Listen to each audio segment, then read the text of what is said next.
Buenos días para todos. Bienvenidos al espacio académico del mes de abril de Ascon Regional Centro. Hoy tenemos una invitada muy especial con un tema que nos reta todos los días en el manejo de nuestros recién nacidos en la unidad neonatal y que puede llegar a generar una alta morbimortalidad. El día de hoy nos acompaña la doctora Clara Plata. Ella es gastroenteróloga pediatra, coordinadora del grupo de falla intestinal pediátrica del Hospital Universitario San Ignacio y profesora asistente de la Facultad de Medicina de la Pontificia Universidad Javeriana. Doctora Clara, bienvenida. Muchísimas gracias por aceptar nuestra invitación. Buenos días, Diana. Muchísimas gracias, Ascon, por invitarme. Entonces, pues no tengo ningún conflicto de interés que declarar el día de hoy. Y pues me gusta empezar la presentación haciéndoles una pregunta. Cuando ustedes llegan al turno a la unidad de recién nacidos y se encuentran con un bebé con una posible falla intestinal o un intestino corto, ¿qué es lo que les viene al corazón y a la mente? Durante la presentación, a presentarles un caso de los que hemos tenido en el hospital. Esta es una niña que se llama Hilary, nació en febrero del año pasado en Valledupar. Nace de 30 semanas con un bajo peso al nacer, 1530 gramos. Nace por cesárea por un diagnóstico antenatal de una gastrosquisis. Tiene una adaptación neonatal complicada, inducida con compresiones torácicas y un Apgar bajo. Al nacer, entonces, cubren las asas con un silo y la mantienen, pues, intentando reducir las asas, y a los 35 días de vida fue llevada a cierre de la pared abdominal, donde inician, posterior a la cirugía, pues, una progresión de la nutrición enteral, llegando hasta tomas de 18 cc, cuando empieza a presentar un cuadro de obstrucción intestinal. A los 37 días de vida, la llevan nuevamente a cirugía y encuentran una necrosis intestinal con unas atresias intestinales múltiples de yeyuno proximal, ilion y colon, y realizan una resección intestinal amplia y le hacen una ileostomía. Entonces, pues este es un escenario que probablemente muchos de ustedes han tenido que enfrentar en sus unidades de recién nacidos, y como dijo la doctora Arias, son casos que nos retan, que nos preocupan, que a veces pensamos que no, que su expectativa de vida es complicada, que el niño se va a morir, que mejor lo remitimos porque no sabemos muchas veces cómo actuar con ellos, cómo se alimentan, pues ante un escenario, una catástrofe de una resección intestinal amplia, pensamos que la única opción es un trasplante de intestino y que acá en Colombia no es una realidad todavía tangible para todos, y bueno, empieza como un estrés en la unidad. Entonces, los neonatólogos son una parte supremamente importante para los pacientes con falla intestinal. Es importante que conozcan la enfermedad, que sepan cómo actuar, que trabajen en equipo para prevenir las complicaciones que finalmente son las que muchas veces pues llevan a estos niños a la muerte. ¿Qué es la falla intestinal? Pues así como en la universidad nos hablan de falla cardíaca, falla renal, no nos hablan tanto de la falla intestinal. Es muy sencillo, pues es obviamente cuando el intestino falla en sus funciones pues más importantes, que son la absorción, la digestión de nutrientes, el control de los líquidos y electrolitos. También pues tiene una función inmunológica importante, control de la parte del equilibrio ácido básico. Pero la definición digamos, aceptada y que está ya normalizada pues por todos los grupos que trabajan en falla intestinal, es la reducción de la masa intestinal funcional por debajo de lo que puede sostener la vida, y lo que resulta en el apoyo de nutrición parenteral o de soporte parenteral suplementario. Entonces es importante varias cositas acá. Uno, que no necesariamente todos los pacientes con falla intestinal tienen intestino corto, ¿sí? Aquí ahorita pues vamos a hablar de las causas, pero tenemos pacientes que tienen su intestino íntegro y que también están en falla intestinal. O sea, cuando el intestino por cualquier razón no puede suplir sus funciones, el paciente está en falla intestinal y por definición está dependiente de la nutrición parenteral. Entonces, cuando tenemos ya el paciente, pues, digamos, diagnosticado, tenemos que saber que la falla intestinal tiene diferentes escenarios en cuanto al tiempo y, digamos, el pronóstico. Puede ser aguda, puede ser crónica, puede ser reversible o puede ser irreversible. Tenemos fallas intestinales tipo 1 en cuanto al tiempo de evolución, las clasificamos así. La tipo 1 es la que dura de días a semanas y que generalmente se limita y se resuelve en las unidades de cuidado neonatal, si hablamos específicamente de los recién nacidos, o en las unidades de cuidado intensivo de agudos en los niños grandes y en los adultos. Y pues generalmente son pacientes que tienen como complicaciones de cosas críticas, de posoperatorios de cirugía, infecciones, traumas, y digamos es un escenario muy frecuente que ustedes van a tener, el niño que tiene un posoperatorio de alguna cirugía abdominal, pero que no es, digamos, tan compleja, pero que el niño se demora en poderse alimentar y está requiriendo nutrición parenteral, ese paciente pues está en ese momento de manera temporal en falla intestinal. La falla intestinal tipo 2, que ya dura de semanas a meses, es el paciente que usualmente ya viene con complicaciones de la cirugía, en los niños más grandes o en los adultos complicaciones vasculares o tumores. Y la falla intestinal tipo 3, que es, digamos, la que manejamos ya nosotros en el hospital por el grupo de falla intestinal puntualmente, que es la que dura meses o incluso muchos años y pues que ya requiere de un manejo más especializado por el grupo.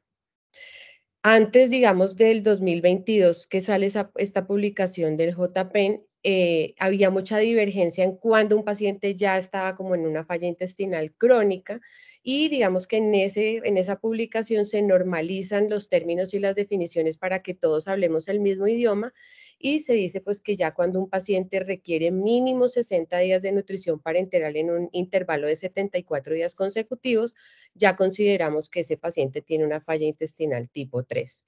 Digamos que pues ustedes, si los bebés nacen a término a los 30 días, ya hacen la transición a los servicios de pediatría, pero la mayoría de estos niños o muchos de ellos nacen pretérmino y entonces ustedes los tienen en las unidades pues más de esos 30 días.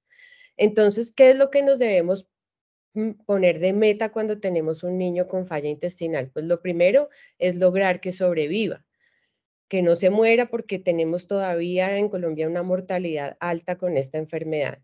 Lo segundo, pues que el bebé crezca y se desarrolle normalmente. No tiene por qué un bebé con una falla intestinal o un niño con una falla intestinal estar desnutrido, debe crecer y desarrollarse normalmente. Y para ello, pues tenemos desde el momento del diagnóstico que trabajar por prevenir y manejar las complicaciones que, como les dije, son las que en ocasiones llevan a la muerte. Y pues digamos que velar de la mano con esto porque es una enfermedad de alto impacto social, no solamente para el paciente, sino para las familias. Entonces, trabajar porque estas familias tengan una buena calidad de vida. Debemos conocer entonces muy bien pues, las etiologías, la causa más frecuente de falla intestinal, tanto en pediatría como en adultos, es el intestino corto. Recordemos que el intestino corto en Colombia es una enfermedad huérfana que está codificada con el código 1753, entonces importante que cuando ustedes diagnostiquen un paciente lo reporten en Civigila porque esa es la única manera que tenemos en el futuro de poder conocer la estadística en Colombia. Entonces, pues cuando hay una reducción importante de la masa intestinal por diferentes causas, pues tenemos un paciente con una falla intestinal por un intestino corto. Pero como les decía, pues podemos tener pacientes que tienen su intestino completo en longitud, pero que tienen una alteración en la función de la mucosa o una alteración en la motilidad que no permiten que el intestino cumpla sus funciones y hacen que el paciente esté dependiente de la nutrición parenteral. En las unidades de recién nacidos, aunque no son frecuentes, son raras, puede haber pacientes con diarreas congénitas que son como la principal causa de falla intestinal por alteración mucosa que ustedes pueden ver. Y pues también los pacientes que tienen, por ejemplo, enfermedad de Hirschsprung de segmento extendido, de compromiso del intestino delgado, pues el intestino al no moverse tampoco absorbe y pues puede cumplir su función y el paciente está en falla intestinal. El intestino corto, entonces, que es lo que más vamos a ver, ocupa el 80-90% de las causas de falla intestinal en pediatría y es secundaria, obviamente, pues a una pérdida de intestino delgado. Y aquí, pues, aunque para muchos de pronto es obvio, para algunas personas a veces no lo es, digamos que la resección intestinal debe ser de intestino delgado, de yeyuno, de ilion, y no del colon. Digamos que un paciente con una resección de todo el colon, pues no debería estar en falla intestinal. Tenemos el concepto del paciente con intestino ultracorto, que es un paciente de un pronóstico más complicado, y pues digamos que se define un intestino ultracorto cuando tenemos una longitud residual del intestino delgado de menos del 10% de lo esperado para la edad. Entonces, esta tablita la usamos con los cirujanos cuando tenemos un paciente chiquito que se opera y se reseca para, digamos, saber más o menos cuánto esperar. Cuando ellos miden, pues después de la cirugía, la longitud residual, calcular el porcentaje, perdón, de lo que se resecó. Importante, pues, tener en cuenta que el intestino de los bebés es como lo dice un cirujano de mi hospital, es como una cola de lagartija, ¿sí? Ese intestino, entre más prematuro sea el bebé, más va a crecer, porque pues inútero el intestino todavía sigue creciendo y de hecho en el periodo postnatal también. Entonces a veces nos preocupamos o cuando hay una resección grande el cirujano, el grupo se preocupa demasiado porque de pronto el bebé quedó con 20, con 15, con 30 centímetros de intestino y la realidad es que lo que vemos es que ese intestino con un buen manejo solito, él crece, sigue creciendo y entonces el paciente pues tiene, entre más prematuro sea, más opciones de rehabilitarse. En cuanto, perdón, a la epidemiología, a nivel mundial, pues las estadísticas son bien amplias porque lo que les decía, digamos que hasta el 2022 no teníamos como unificados los conceptos en cuanto al tiempo y cómo se diagnosticaba realmente una falla crónica, pero digamos que los artículos que más, las publicaciones con más soporte reportan una prevalencia de la falla intestinal en niños de 14.1 a 56 casos por millón y una incidencia de intestino corto de 5 a 24.5 por 100.000 nacidos vivos. En Colombia no tenemos estadísticas, pero si extrapolamos la incidencia de otros países, teniendo en cuenta que en el año 2023 nacieron aproximadamente 514.000 bebés con una población a nivel global en Colombia de 52 millones, pues deberíamos tener entre 25 y 125 casos de intestino corto en pediatría por año. Eh, pues digamos que aunque es una enfermedad rara, pues si nosotros tuviéramos esos números, habría muchos más pacientes, pero pues la realidad es que no están. Tenemos pacientes y nosotros en el hospital tenemos, pues recibimos varias remisiones y tenemos niños que han nacido en nuestra unidad también, pero pues esa estadística no da, o sea, lo que sospechamos es que muchos de estos niños están muriendo sin, digamos, poderse reportar que tenían la enfermedad. Entonces, nuevamente recordarles la importancia de reportar estos pacientes en Civigilia. La sensación que tienen muchos del personal de salud, de los médicos en nuestro país es que esta enfermedad es mortal 100%, que es de un pronóstico muy malo y lo mismo que como no tenemos a la mano el trasplante intestinal, pues que no hay como mucho que hacer. Acá les quiero mostrar cuál es la realidad de los pacientes con falla intestinal a nivel mundial.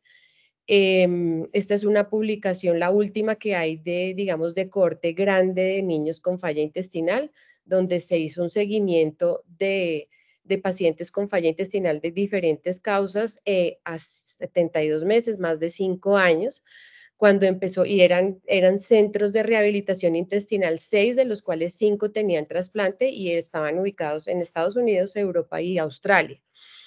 Entonces acá lo que vemos son 3 curvas. Esta curva, la inicial, es, bueno, la corte era de 443 pacientes. Esta curva es la que nos va mostrando los pacientes que logran la autonomía enteral, o sea, que logran rehabilitarse y destetarse de la nutrición parenteral y salir de la falla intestinal. Vemos como la mayoría de los niños La mayoría de los pacientes que se adaptan lo hacen en los primeros 2 años de vida de seguimiento, pero luego la curva sigue ascendiendo y vemos que al final de los 72 meses todavía hay pacientes que logran la adaptación intestinal. De hecho, nosotros tenemos pacientes que se han logrado destetar de la parenteral después de 4 años, de 3 años. Esta curva, esta línea que es continua, es la que muestra la mortalidad y fíjense pues que la mortalidad comparado con los pacientes que se adaptan pues es mucho más bajita.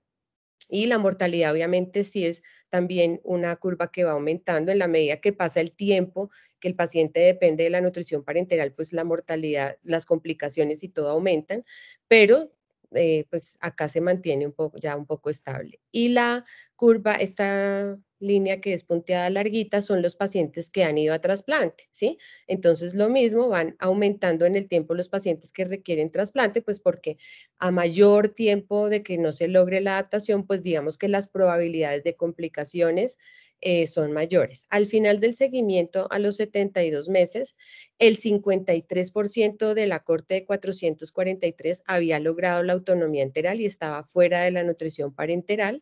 El 17% habían requerido trasplante y el 11% habían fallecido. Digamos que si nosotros pensamos que no tenemos trasplante, pues sumaríamos nuestra mortalidad a, esta, a, la, al, a los pacientes que se trasplantaron en la corte.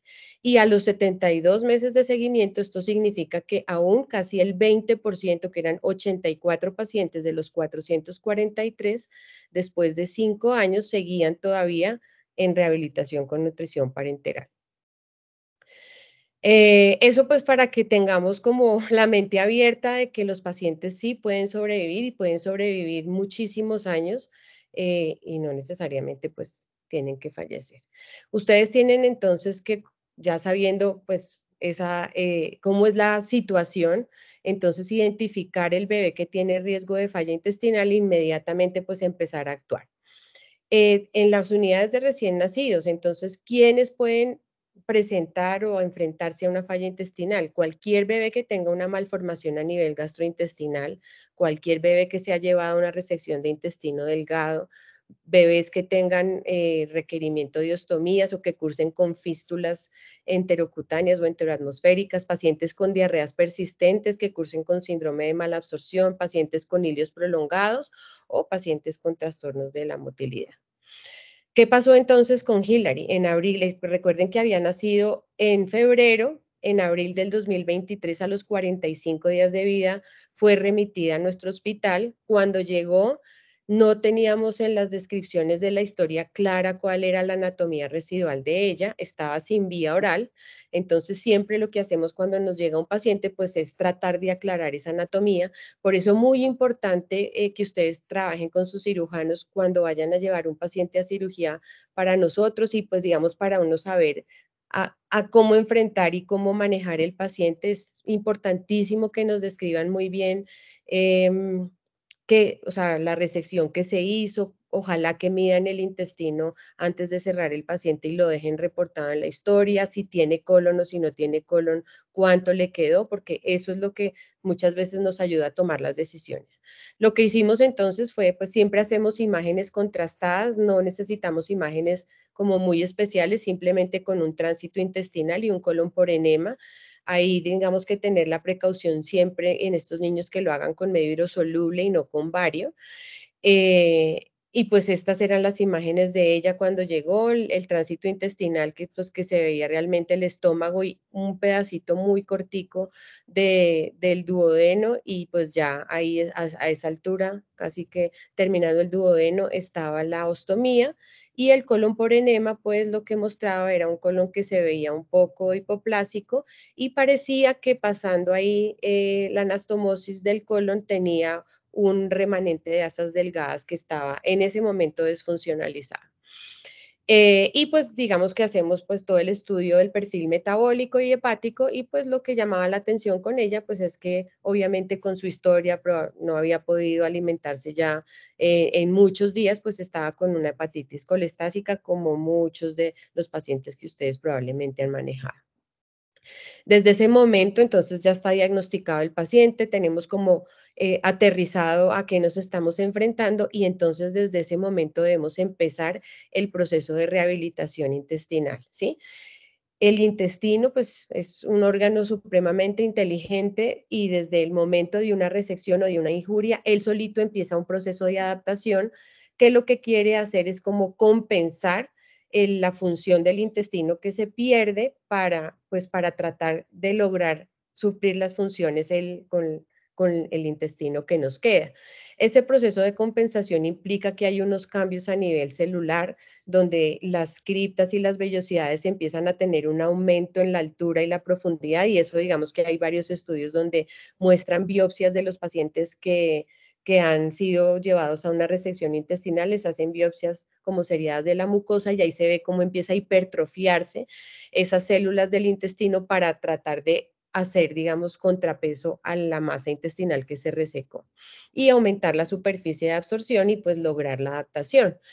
Ese proceso de adaptación entonces puede llevar, como sabemos, días, meses o años dependiendo del escenario del paciente y a lo que queremos llegar entonces es a la autonomía enteral, que es el día más feliz para nosotros, que es cuando el paciente pues logra quitarse la nutrición parenteral y seguir adelante pues una vida más normal. Para esto entonces el pilar de todo es el manejo en equipo, el trabajo en equipo. Ya pues digamos que hay muchas publicaciones que han demostrado que el manejo por un grupo multidisciplinario es, digamos, la clave del manejo de estos pacientes. Y ese equipo multidisciplinario se soporta en 4 pilares. El manejo nutricional, que es pues lo más importante, ya les había dicho, estos niños son dependientes de la nutrición parenteral durante mucho tiempo, pero de la mano de eso tenemos que manejar la parte de la nutrición enteral y para eso pues nos apoyamos todo el tiempo con el equipo, con nuestros nutricionistas y pues obviamente un paciente que dura 4 años, 3 años con nutrición parenteral pues debe ir a la casa, ¿sí? Entonces es importante pues también establecer los programas de nutrición parenteral domiciliaria.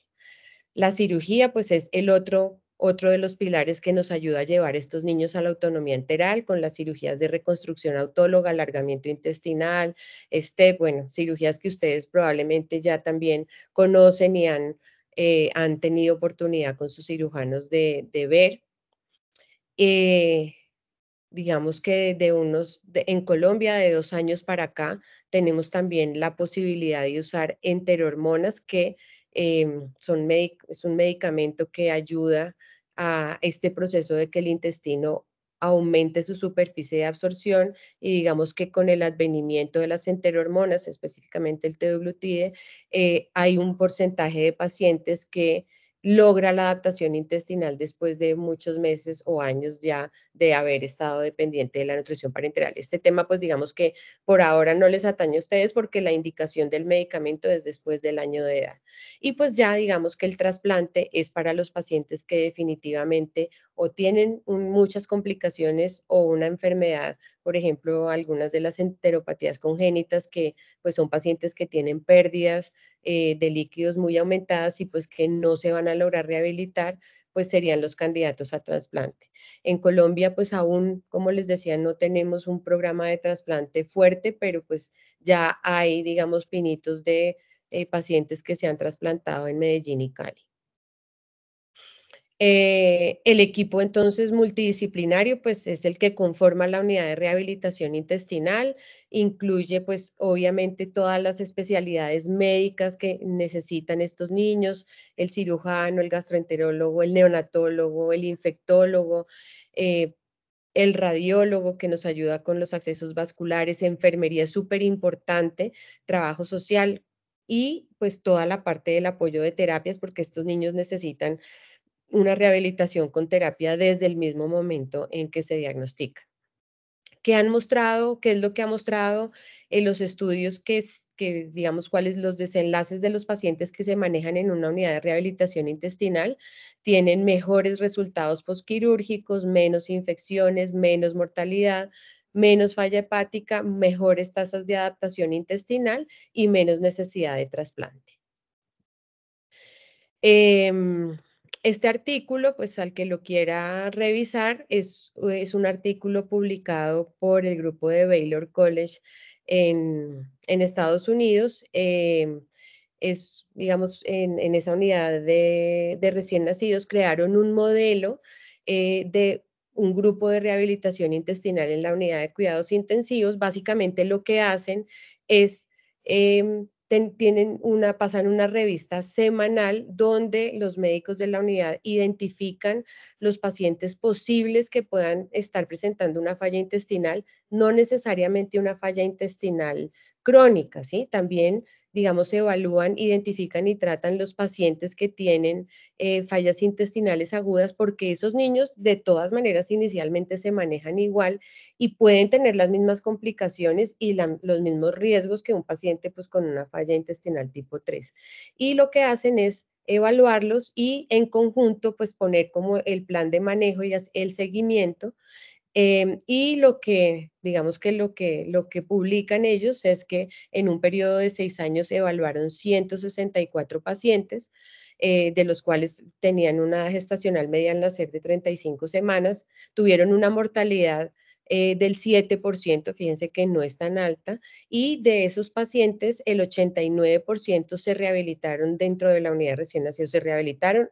Les repito, pues es que lograron destetarse de la nutrición parenteral y solamente el 11% requirió un traslado a un grupo de falla intestinal pediátrica, o sea, probablemente estos son los que hacen ya una falla intestinal crónica. Tuvieron un 63% de pacientes que hicieron colestasis, que es muy frecuente que la veamos sobre todo en el periodo neonatal, pues porque la alimentación de estos bebés inicialmente es difícil, la alimentación por vía enteral, pero fíjense que el 50% de ellos resolvieron la colestasis con el tratamiento. Nosotros, ¿qué hacemos entonces? Hablando de Hillary, fíjense que acá nosotros tenemos un chat en el hospital donde estamos todos los que tenemos que ver con los niños de falla, entonces están los cirujanos, están las nutricionistas, los pediatras, está la química farmacéutica, la enfermera que maneja los catéteres, y cada vez que nos llega una remisión o tenemos un paciente nuevo, entonces estamos por ahí todo el tiempo comunicándonos. Entonces, pues este fue el chat de cuando Hillary nos llegó, vimos ese, ese tránsito intestinal, pues donde se veía pues muy cortico el intestino. Y miren, esto ya es también una conversación en junio, después de que se había, cuando se operó y se puso la niña en continuidad, acá pues dijimos el plan es como hacerla crecer, nutrirla para poderla llevar a cirugía, y en junio finalmente la niña se operó y pues los cirujanos todo el tiempo nos están contando cómo va, cómo encontraron las cosas, pues muchas veces tomamos foticos, estamos ahí como todos pendientes del paciente. Entonces, tienen muchas cosas por hacer cuando están con un paciente de estos en la unidad. Estos son como los objetivos. Entonces, en la parte aguda es importantísimo manejar la hidratación y la parte nutricional, obviamente para vigilar el adecuado crecimiento. Entonces, ¿cómo es la hidratación de un neonato con falla intestinal? Entonces, ustedes pueden tener dos escenarios. El paciente que tiene falla intestinal con pérdidas aumentadas, que es el más frecuente que van a tener, que es el niño con intestino corto, el bebé con intestino corto, o el bebé que tiene una falla intestinal, por ejemplo, por un trastorno de motilidad que no tiene pues diarrea. O si tiene un estómago, pues no tienen las pérdidas aumentadas. Entonces, estos niños de entrada, ustedes pues normalmente manejan un aporte hídrico más alto que el de los niños grandes, pero entonces de acuerdo a la edad gestacional, los líquidos endovenosos de estos bebés, si sus otras condiciones los permiten, porque pues a veces además tienen cardiopatía o tienen otras cosas, pero deben manejar unos líquidos basales entre un 30 y un 50% de por encima de lo que manejarían en un niño de esa misma edad gestacional que no tenga intestino corto. ¿Por qué? Porque a veces pues los accesos vasculares de sus pacientes son complicados, ¿sí? Y empieza el bebé, entonces si no le ponen de entrada un aporte hídrico alto, empiezan a tener que reponer cada rato los líquidos y manipular más el acceso vascular y se empieza a perder y a complicar. Entonces, como uno ya sabe que ese niño por definición va a tener pérdidas aumentadas, bien sea por el estómago o por la deposición, entonces de entrada le cubrimos unas pérdidas altas y le ponemos líquidos por encima de lo usual que pondrían en un niño de esa misma edad. Lo otro es que ellos pierden mucho sodio y a veces ustedes ven que el niño, pues no sé, le están poniendo la parenteral, los líquidos como son y el niño no aumenta de peso y lo que pasa es que mientras no tengan niveles de sodio normales a nivel sérico, no aumentan de peso. Entonces nosotros tenemos pacientes con parenterales con sodios de 4, de 5, de 6, de 7 miliequivalentes por kilo al día, y pues eso digamos que si lo ve uno a la luz de una parenteral normal es mucho más de lo que normalmente ponemos que son de 1 a 3. Pero pues como decía un doctor que sabe mucho de falla intestinal en una charla, los niños no se saben las guías, a los niños hay que ponerles el sodio que necesiten para mantener unos niveles por encima de 135 miliequivalentes idealmente. Hay que tener un control estricto de las pérdidas, entonces cuando tengan un niño con un estoma, pues no debería pasarse el gasto de 40 a 45 cc por kilo al día, ¿sí?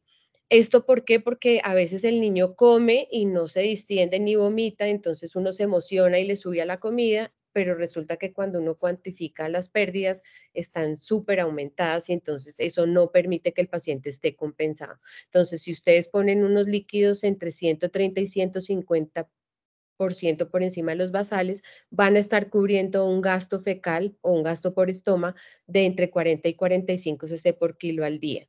Y entonces ahí, si mantienen ese aporte con ese gasto, no van a tener que estarle reponiendo al paciente. Y pues obviamente vigilar que tenga un gasto urinario normal y a veces digamos que no es tan fácil estar chuzando el bebé para medirle los electrolitos séricos, entonces pueden ayudarse con sodios urinarios, que son pues más fáciles de, digamos, de que no hay que manipular el paciente, y si el sodio urinario está por encima de 20, probablemente tienen compensado al paciente. Lo otro importantísimo es que pues como tienen pérdidas gastrointestinales, pierden mucho bicarbonato y si el bicarbonato no está por encima de 18 o 20 mil equivalentes, el niño, por más aporte calórico que le pongan, tampoco va a ganar peso.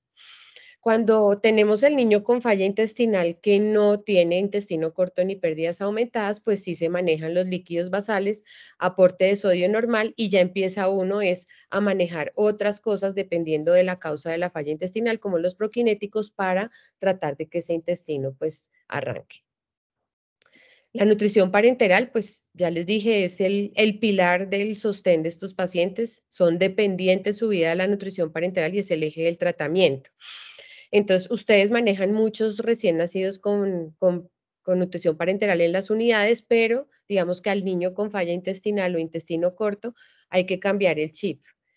Eh, digamos, en el retiro de la nutrición parenteral, porque lo que yo, digamos que veía hace 8 años cuando llegué al hospital, a veces era que, pues ya como que el niño come o cuando vienen pacientes remitidos, come, ya ven como que llegó al 50% de lo esperado para las tomas y se apresura uno a quitar la nutrición parenteral y pues al quitarla el niño obviamente empieza a no crecer bien. Em, digamos que por defecto también tienen un aporte, unos requerimientos calóricos aumentados, entonces igual que con los líquidos, requieren calorías 30 a 50% por encima de lo que recibiría un niño de su misma edad que no tiene intestino corto o falla, porque ellos tienen una enfermedad que es de alta demanda metabólica. Y pues digamos que ahí lo que hacemos es pues tratar de jugar con los macronutrientes para lograr cubrir las calorías que requiere el niño, pues tratando de proteger los efectos secundarios de la nutrición parenteral. Digamos que si ustedes leen artículos pues de cómo es la parenteral de un niño con intestino corto, falla intestinal, siempre van a encontrar que limitar el aporte lipídico a 1,5 gramos por kilo al día y aumentar el flujo metabólico de carbohidratos es, digamos, una estrategia para disminuir la colestasis, pero pues en las unidades, en los recién nacidos prematuros o en los recién nacidos, pues normalmente no restringimos tanto los lípidos inicialmente, ¿sí? Podemos irnos a 2,5, 2,5, pues sí, ya digamos que 3 que a veces se maneja pues en un niño en otra condición, tratamos de no llegar hasta allá, pues porque obviamente de todas maneras los neonatos necesitan un aporte lipídico alto, pero sí ya cuando el niño, digamos, pasa ese periodo, nosotros empezamos a bajar el aporte lipídico para disminuir el riesgo de daño hepático. Y pues nos apoyamos de los lípidos especiales.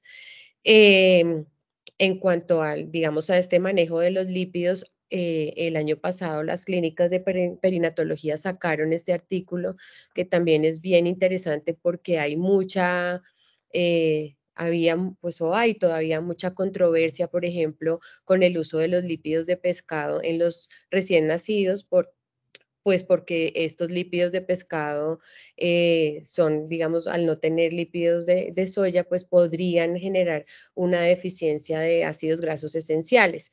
Entonces, pero pues ya se ha visto que si se usa, digamos, por periodos cortos, para, digamos, tratar de llevar al paciente a una resolución de la colestasis. Entonces, antes teníamos solamente lípidos de soya, creo que pues que ya por lo menos en el hospital y en muchas unidades ya no los usan de entrada, sobre todo si es un paciente que sea de riesgo, entonces la recomendación es que el paciente con riesgo de falla intestinal, pues en su parenteral de entrada tenga los lípidos SMOF, que recordemos son una mezcla lipídica que contiene soya, triglicéridos de cadena media, oliva y pescado, y entonces tiene un equilibrio muy bueno entre los ácidos, entre el omega 3 y omega 6, y al tener lípidos de pescado, estos lípidos son, digamos que, pues estudiados mucho, ayudan a disminuir la inflamación y disminuir la colestasis. Y los lípidos de pescado exclusivos, que es el omega B, pues ya digamos que se usa es en paciente con un daño hepático instaurado asociado a la falla intestinal, pero pues nosotros lo hacemos, lo usamos es, digamos, por ciclos y por periodos no prolongados, pues por el riesgo de deficiencia de ácidos grasos esenciales. Entonces, pues digamos que eso básicamente con lo del el manejo con la nutrición parenteral, entonces lípidos, líquidos altos, sodio alto, eh, lípidos, digamos, con mezcla de SMOF de entrada si los tienen, usarlos, y ya cuando el paciente pues está con una falla, con un compromiso hepático asociado a la falla intestinal, entonces pueden usar ciclos de omega B. Y lo otro, pues que ayuda muchísimo y que trabajamos desde el principio, pues es la parte de la nutrición enteral y la vía oral. Dentro de las cosas que hace que estos pacientes se compliquen desde el punto de vista hepático, pues es el ayuno. Entonces, como que obsesivamente evaluar el momento más temprano en que se pueda iniciar la nutrición enteral, así sea mínima, así sea en bajitos volúmenes, y ustedes son, digamos, muy buenos pues en tener en cuenta la nutrición enteral trófica, entonces tan pronto el paciente, digamos que salga del hilio y que no esté con inestabilidad hemodinámica, empezar nutrición enteral trófica muy, así sea un cc por toma, dos, poquito, lo que se pueda, pero eso ayuda muchísimo a que ese proceso de adaptación intestinal del intestino eh, se lleve a cabo mejor. Y recordar que a veces menos es más, por lo que les decía antes, que el niño, el bebé, pues digamos, no sé, lo operaron y está con un estoma alto, pero pues está bien, no está distendido, no está obstruido, nada, y pues él come y no vomita ni se distiende, pero entonces uno se emociona, le sube a las tomas rápidamente y el bebé empieza a perder un montón de líquidos por el estómago o pues por la colita si está en continuidad después de la cirugía, y entonces pues come, pero eso que come no le está sirviendo. Entonces es mejor darle menos y tener el gasto controlado y ver que el niño esté creciendo bien. Entonces, vigilamos el gasto fecal, vigilamos obsesivamente la ganancia ponderal y un indicador importante de pronto de que nos estamos pasando en los volúmenes de lo que el niño puede tolerar es que empieza a tener mucha dermatitis perianal. ¿Con qué lo vamos a alimentar? Siempre preferir la leche materna sobre todas las cosas, pues porque la leche materna tiene unos factores no nutricionales que ayudan en ese proceso de adaptación, inmunoglobulinas, bueno, un montón de de componentes que no tienen las fórmulas, entonces siempre debe ser la primera opción, pero cuando no tenemos disponible leche materna, entonces en estos pacientes con falla intestinal, con intestino corto, ya saltamos de una vez a las fórmulas semielementales o elementales. Digamos que realmente estos niños toleran muy regular las fórmulas estándar, entonces nosotros de entrada pasamos a fórmulas hidrolizadas o elementales dependiendo del caso. ¿Cómo se alimentan en bolos, en infusión? Digamos que eso no está establecido, no hay un estándar para cada, para un protocolo, sino específico, sino que la recomendación es que cada centro, de acuerdo a su experiencia y del análisis del paciente, porque no es lo mismo si está ostomizado, si está en continuidad, si le resecaron una cosa u otra, entonces se individualiza el paciente y se va evaluando. Pues obviamente lo más fisiológico sería alimentarse por bolos, pero vemos muchos niños que no toleran los bolos y pues nosotros generalmente empezamos con infusión y luego cuando el paciente llega como a su volumen que tolera de nutrición, empezamos a intentar ciclarlo. Ese dilema pues lo tienen yo creo que todos los que manejan estos niños, entonces de este hospital también los neonatólogos pues tienen en esta publicación como un protocolo donde clasifican los pacientes con falla intestinal de alto riesgo, riesgo medio, riesgo bajo y ellos tienen como sus indicaciones de cómo hacen los avances en la nutrición, pues para el que lo quiera revisar. Ahí es como una guía que les puede de pronto ayudar. Bueno, entonces ya diagnosticamos el paciente, empezamos, digamos, todo el tratamiento de la nutrición parenteral y enteral y empezamos también entonces a ver cómo prevenir esas complicaciones que son las que pues muchas veces llevan estos niños a la muerte. Entonces, dentro de lo que más tenemos, pues es el compromiso hepático que hacen estos pacientes, que es por toda su condición. Entonces, dentro de las estrategias para proteger el hígado está el ciclado de la nutrición parenteral. ¿Eso qué significa? Pues lo que se hace es dejar el paciente unas horas, el hígado descansar de la nutrición parenteral y acá, pues como recalcarles que cuando ciclen un paciente durante esa ventana de ciclado, pues no deben ponerle dextrosa, porque en algunas partes, digamos que lo hacen así, digamos que para evitar la hipoglicemia al bebé, pero pues si no se quita el flujo metabólico, pues no se está cumpliendo con el objetivo de dejar descansar el hígado. Ya les había hablado pues de los lípidos especiales y cuando el paciente pues está colestásico, usamos pues ácido urso desoxicólico para ayudar a que esa bilis que se acumula a nivel hepático fluya de una mejor manera y pues evitar el ayuno que también ya lo habíamos hablado.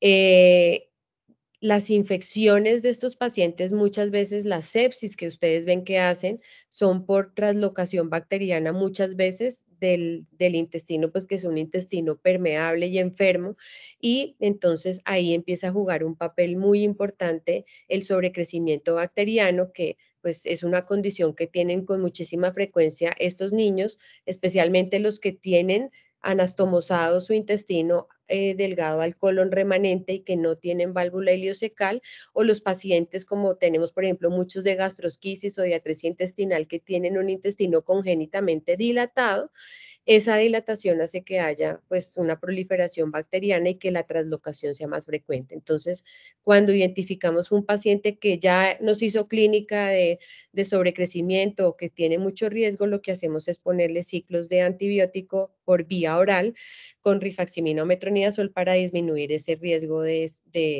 sobrecrecimiento y de translocación, pues que muchas veces es la causa de la sepsis. Lo otro que nos hace sufrir mucho son las complicaciones asociadas al catéter, pues estos niños dependen de un acceso vascular para poder recibir la nutrición parenteral. Digamos que en las unidades de recién nacidos ustedes manejan mucho, son los catéteres epicutáneos, pero pues cuando tenemos niños más grandes a veces también hemos usado el mismo catéter que usamos en los niños más grandecitos, que es el catéter de Broviac, pero de todas maneras, sea uno sea el otro, pues también tienen riesgos de hacer infección, de hacer trombosis, de romperse. Entonces aquí digamos que pues las estrategias son idealmente tener un catéter de un solo lumen, que sea solo para la nutrición parenteral. Yo sé que es difícil, digamos, en los chiquiticos a veces tener una vena, pero pues cuando ya tiene uno como ese paciente que está identificado que va a necesitar parenteral durante pues más tiempo de lo esperado, entonces proteger mucho ese catéter y tratar de usarlo solamente para eso.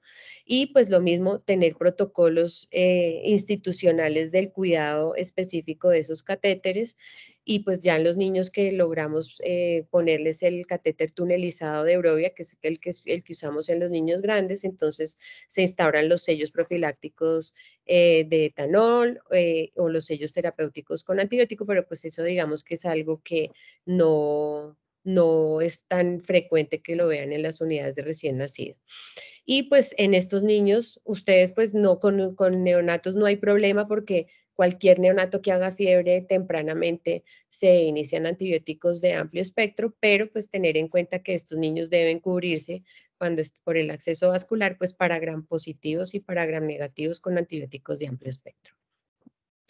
Cuando tienen un niño con falla intestinal, los síntomas, o sea, o los problemas que más ve uno desde el punto de vista clínico son que vomitan, que tienen diarrea o mucho gasto fecal aumentado, que se distienden, que no crecen bien o que se infectan de manera recurrente. Entonces, este cuadrito me gusta es porque es como una ayuda. Si el niño iba como bien y empezó a vomitar, qué es lo que hay que considerar, qué hay que evaluar y cómo se podría tratar. Eso está también en un artículo que está ahí la referencia por si lo quieren revisar, o ese cuadrito como que yo lo tengo en el celular y cuando empieza el niño, bueno, con diarrea, entonces estaba como bien y empezó a tener aumento del gasto fecal, ¿será que no está tolerando, que está haciendo una alergia, que está haciendo sobrecrecimiento bacteriano, que le estoy dando más volumen del que el intestino aguanta, o está haciendo una enterocolitis que está descrita estos niños, si uno se apresura a subirles el volumen a la nutrición, empiezan a hacer neumatosis porque no aguantan ese volumen o está haciendo mala absorción. Bueno, en fin, ese cuadro ahí sí pueden tomarle una fotico para que lo tengan. Por último, entonces, la calidad de vida. Ya digamos que el niño pues está viviendo, está creciendo, lo estamos tratando, pero pues todos lo hemos vivido, eso es una enfermedad que desgasta mucho a la familia, que es muy angustiante. Entonces, ¿qué necesitamos, digamos, de ayuda de ustedes desde las unidades de recién nacidos? Desde el principio, sensibilizar a la familia de que esto es un proceso largo, que pues pueden venir complicaciones, pero que tenemos que apuntarle pues a que vamos a salir adelante, tener todo el tiempo acompañamiento psicológico y pues hacer una evaluación desde las unidades de recién nacidos y una preparación para saber cómo va a ser digamos, el proceder con esos niños, porque pues muchos tienen que seguir con la parenteral durante meses y años y tenemos que desde ese momento empezar a evaluar pues su sitio de vivienda y todo y preparar a la familia para que vayan a salir a la casa con la nutrición parenteral. Y pues nosotros en la clínica de rehabilitación intestinal, entonces pues tenemos el programa de nutrición parenteral domiciliaria, que es lo que nos va a permitir que la familia se integre nuevamente y que el paciente tenga una interacción social y que pueda escolarizarse si está pues ya en edad de escolarizarse y pues es un trabajo que todavía en Colombia pues hay necesidad de que haya más grupos de que instauren estos programas porque pues no es tan fácil que se mande un niño con nutrición parenteral a la casa acá en Colombia. Entonces, ¿qué pasó con nuestra paciente? Miren, estos son los diagnósticos por los que pasó hasta octubre del 2023. Recuerden, nació en febrero, llegó en abril al hospital y en octubre del 2023 ella estuvo muy malita, hizo varias complicaciones, Bueno, ahí les puse como una fotico de los diagnósticos que tenía la historia el día que se pudo ir con la nutrición parenteral. Ella, pues, su familia no es de Bogotá, es de Valledupar. Entonces, nosotros tenemos en el hospital un convenio con un albergue que realmente es como un hotel, ¿sí? Que pues antes de recibir el niño tenemos que hacer toda la vuelta para que la EPS sepa que no podemos tener el paciente toda la rehabilitación en el hospital, tiene que salir y además para que pueda tener un poco más de vida normal. Entonces, cuando esta paciente tenía 5 meses de edad corregida, ya tenía su catéter de Breuer puesto, ya se había operado, entonces pudo salir al albergue con su mamá y pues ya en el albergue digamos que tienen, es como una parte estudio donde están y pues pueden salir a la calle en las horas en que está desconectada la nutrición parenteral y pues vienen cada mes a que nosotros o cada 15 días o cada semana a que nosotros evaluemos cómo está y hagamos los ajustes necesarios de la nutrición parenteral. Pero estuvo muy complicado, hubo momentos en que pensamos que no iba a salir adelante. Y finalmente se fue. Entonces, pues el neonatólogo es muy importante, como les decía, en todo este proceso. Eh, con esta chiquita, pues ella llegó a la unidad de recién nacidos, allí se diagnosticó, se estudió, se le hizo el abordaje inicial.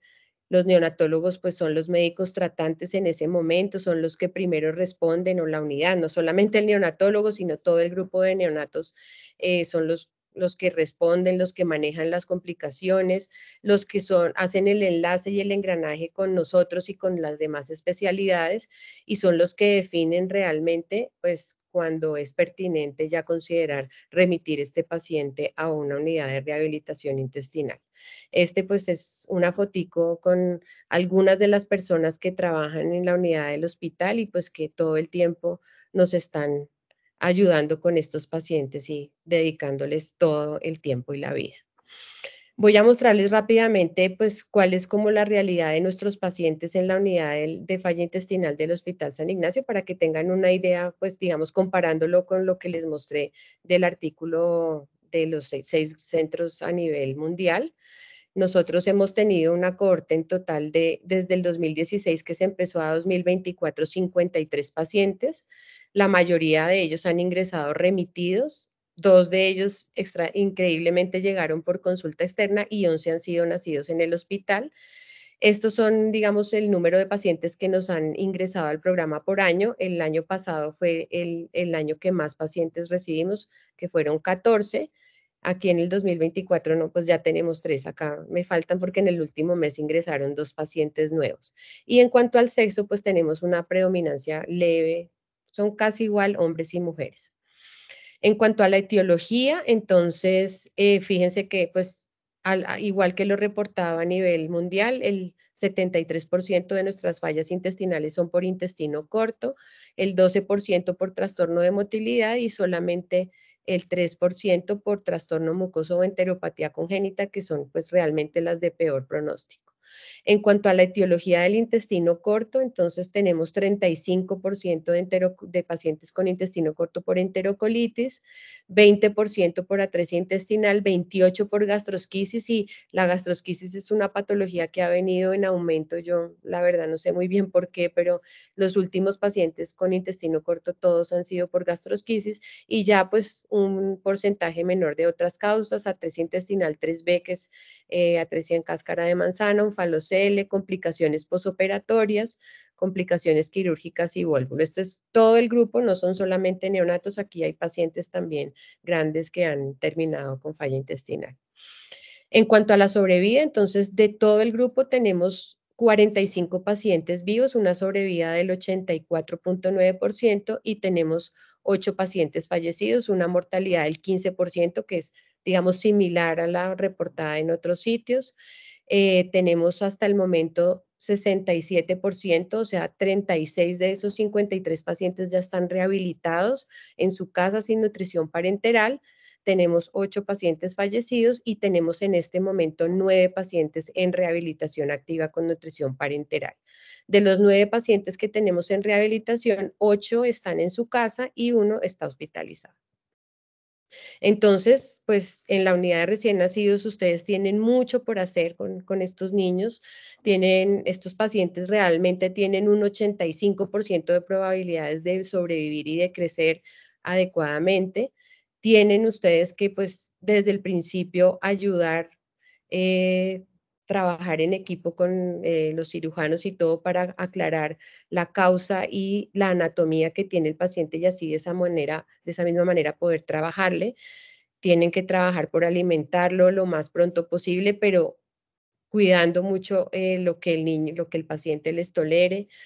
Empezar a formar sus propios equipos sería, pues, digamos, interesante duplicar o replicar ese modelo que tienen en Estados Unidos para identificar esos pacientes y empezarlos digamos, a abordar tempranamente, porque realmente no es nada especial ni nada raro lo que nosotros hacemos, pero lo que hace la diferencia es cómo comunicarse y tomar las decisiones en conjunto y trabajar en equipo y estar todo el tiempo pues como haciendo ese feedback y reevaluando la situación para hacer los cambios que se necesiten, digamos, en el momento que es. Y pues ya si el caso está muy complicado, pues definir, remitir el paciente. Esto ya para terminar, pues mostrarles el grupo que trabaja con nosotros desde la parte de pediatría y pues el grupo de recién nacidos y contarles pues que Hilary ya en febrero del 2024 logró la adaptación intestinal, se le quitó la nutrición parenteral y pudo volver a Valledupar a celebrar su primer año de vida. Esta foto me la mandó la mamá el día de ayer y pues nada, la niña está muy bien. Esto es, digamos, lo que hacemos nosotros en el grupo de falla intestinal, todo el proceso de rehabilitación, el soporte nutricional enteral y parenteral en domicilio, pero pues desafortunadamente solo tenemos cobertura en Bogotá y en el área metropolitana, entonces tenemos dificultad con los pacientes pues de fuera.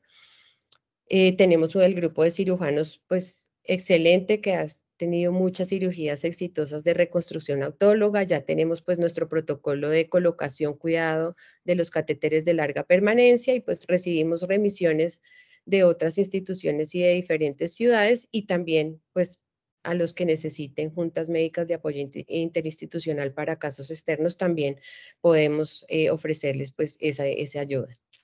Y ya, muchas gracias a todos por su asistencia. Si tienen preguntas, aunque creo que me pasé el tiempo. Doctora Clara, muchísimas gracias. Sin duda alguna, hemos aprendido bastante de una patología que es muy compleja, pero que nos abre un panorama con todo lo que usted nos ha mencionado para brindar un enfoque diferente desde el momento en que empezamos a sospechar que tenemos un neonato con falla intestinal.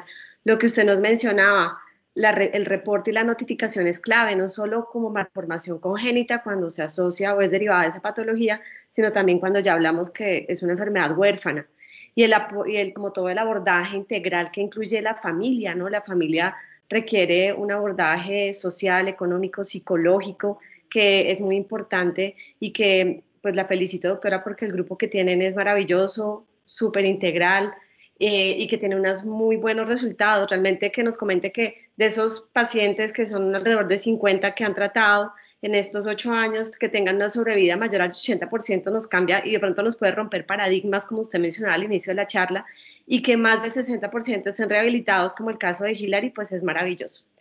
Doctora, tenemos la primera pregunta que es, ¿qué tiempo se deja sin nutrición parenteral y cómo hacer el ciclado?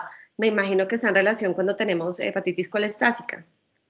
Sí, bueno, pues digamos que en los recién nacidos el tema de la ciclada es complejo porque pues son bebés a veces muy prematuros de bajo peso, pero nosotros sí, digamos que tratamos de ciclar cuando el paciente, o sea, el momento del ciclado es cuando el paciente ya, digamos, ha logrado como su meta de aporte que le tenemos, digamos, programado. Nosotros cuando evaluamos el niño decimos, bueno, empezamos como todos, la parenteral empieza bajita y uno la empieza a subir y uno tiene como una meta de cuántas calorías, cuánto le va a dejar.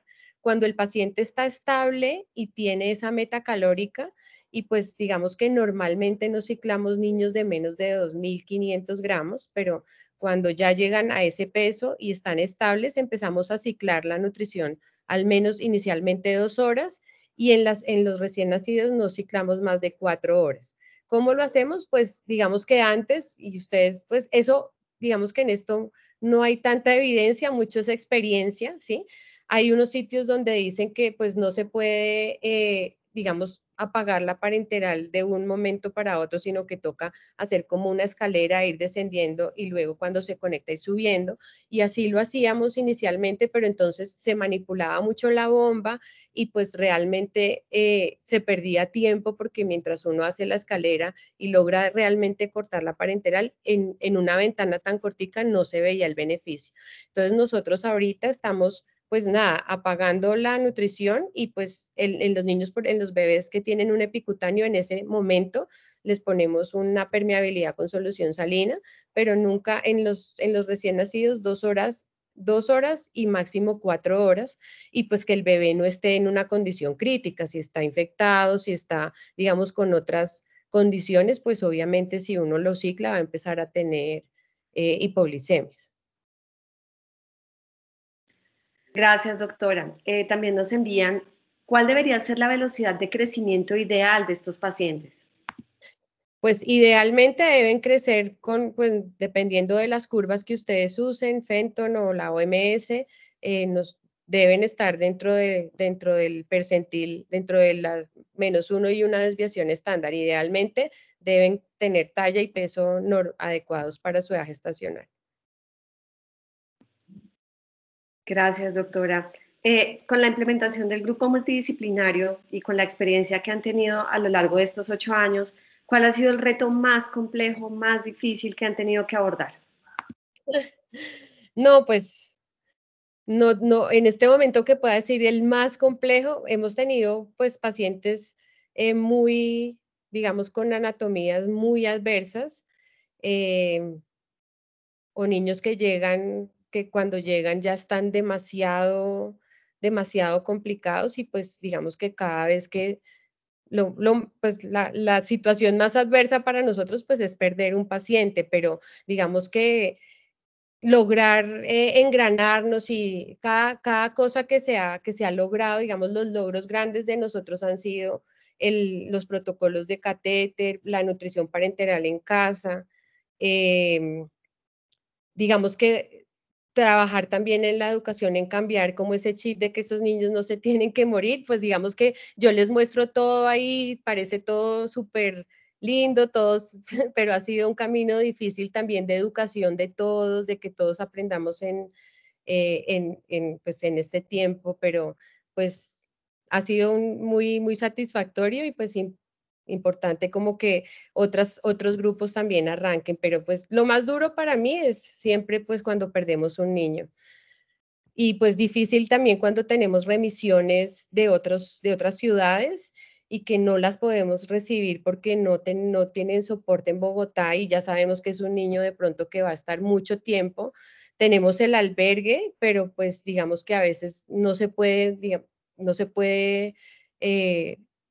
digamos, pensar que la familia va a vivir en el albergue toda la vida. Por ejemplo, tenemos una niña ahorita que tiene un intestino ultracorto, cumple 3 años ahorita, y nos llegó de Cúcuta, la mamá es sola, y pues la niña vive en el albergue, él se llama albergue, pero lo que les digo, es un sitio muy bonito, donde cada familia tiene su baño individual, pero lleva, pues ya, ella vive allá prácticamente con la mamá, salen y va al jardín y todo, pero pues es muy difícil la situación, digamos, social, eso es lo más complicado. Por eso se necesita que haya todas las ciudades grandes deberían tener programas de nutrición parenteral en domicilio para que estos niños pues puedan estar en su ciudad de origen. Así es, doctora. Bueno, mientras que no sé si de pronto alguien tiene alguna pregunta, quería recordarles, para este mes en ASCON tenemos el simposio de actualización en neonatología que se va a desarrollar en la ciudad de Valledupar el 12 y 13 de abril. Toda la información para inscripciones, el programa que está excelente, lo pueden encontrar en la página web y pues todos cordialmente invitados, ojalá nos puedan acompañar. Doctora, al parecer ya no tenemos más preguntas en el chat. Quería como pues darle las gracias por su tiempo, por haber aceptado la invitación de ASCON Regional Centro para podernos compartir esta experiencia en la jornada de hoy. Aprendimos muchísimo y recuerde que Ascon es su casa. Muchísimas gracias, doctora. Gracias, Diana. Bueno, feliz día para todos. Bueno, gracias a todos por conectarse. Hasta luego. La charla va a estar disponible en nuestra página de Ascon, la grabación, y también en nuestro canal de YouTube para todos los que estén por ahí inscritos. Muchas gracias. Hasta luego, doctora. Gracias. Que esté muy Chao. bien. Chao, gracias.